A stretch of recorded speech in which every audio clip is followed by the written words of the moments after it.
let's bring it back home now and talk about the economy, because that's where the BCA has directed its energy today in particular, ahead of its annual dinner, attacking the credibility, the economic credibility of the Labor government at the moment, talking about taxes, IR and red tape and how they are a stall on the economy. Also housing, that has been the big focus today. Joining me now is Labor Senator Jenny McAllister. First of all, on the BCA, not just the BCA, I would say Bill Kelty as well, saying that this government doesn't have a reform agenda and is not imaginative. Do you have any evidence to the contrary? Thanks, Laura. Well, I've seen the comments, of course, from the BCA and also from Mr Kelty today, and I'd make these points. We have come to government, in fact, with an ambitious and imaginative agenda for a future made in Australia, and that is one of the bills that is before the Senate this week.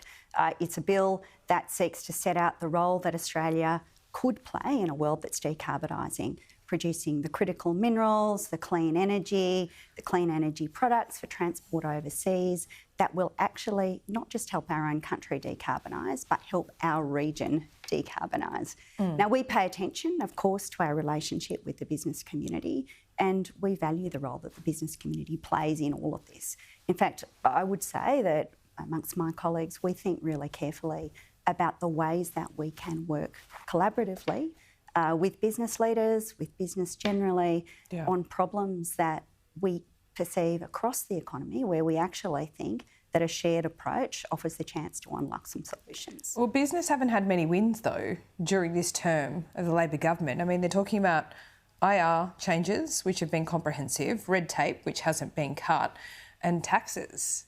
I mean, what wins have they had? Perhaps they've, convinced Chris Bowen that gas is part of the medium term, but that's really the only thing I can point to. Can you think of anything else? Well, I don't really think we should think about it in terms of winning or losing. Our job as a government is to actually make decisions that are in the national interest. And I can point to plenty of decisions that we've taken or our projects we are working on with the business community. Okay. As a small example, in my own portfolio, I'm really conscious that insurance affordability is a key issue for Australians. That's an issue, an area of interest that is shared with the insurance sector. We're working collaboratively with them on how we can reduce the risks that Australians are exposed to and put downward pressure on insurance premiums. And there are examples like that across every portfolio. We seek a collaborative approach. It doesn't mean that we'll agree on everything. Of course, it would be odd if we did. But we are looking for a collaborative, constructive relationship with business, and I'm really confident that's the way all my Is it collaborative and constructive as well when it comes to housing? I mean, we have the coalition and the Greens opposed to big elements of the bill, but politics is the art of the possible. What do you see as possible here?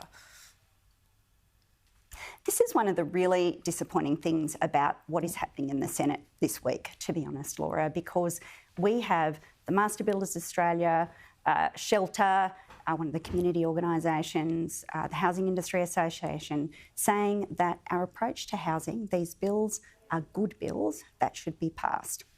What we don't have is an agreement from either the Liberals or the Greens to put these bills into place, despite the fact that there is no rational evidence being brought forward by either of them to block them. And this is the thing. We want to build, they want to block. And it's a problem because their interest in both cases appears to be maintaining political differentiation with Labor at the cost of the many, many tens of thousands of Australians who are depending on this legislation going through. Yeah, I think you're right. There's certainly a political element to all of that. But again, it's the art of the possible. So would you split some of these elements out of the bill, or is this the bulk of it that you're not willing to compromise on? Look, this bill has been in the Parliament for 200 days.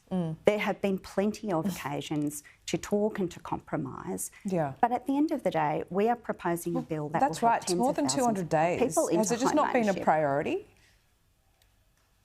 I wouldn't accept that at all. What there hasn't been is a willingness on the part of the Greens political party in particular to put aside their desire for a fight, which they think will be electorally useful to them, and actually engage with the national interest. And that's a posture that's very hard to negotiate with, because if the person you are seeking to negotiate with only seeks conflict, would prefer a conflict, was hot, unresolved, so they can go out and put memes on social media or run petitions in their local community. Yeah. They don't appear to be interested in the interests of homeowners. And I think, I really do think they ought to be held accountable for it. Yeah. It is not acceptable to put your electoral interest so far ahead of the national interest in a negotiation of this kind. And I think that is the only explanation for what they are doing at the moment.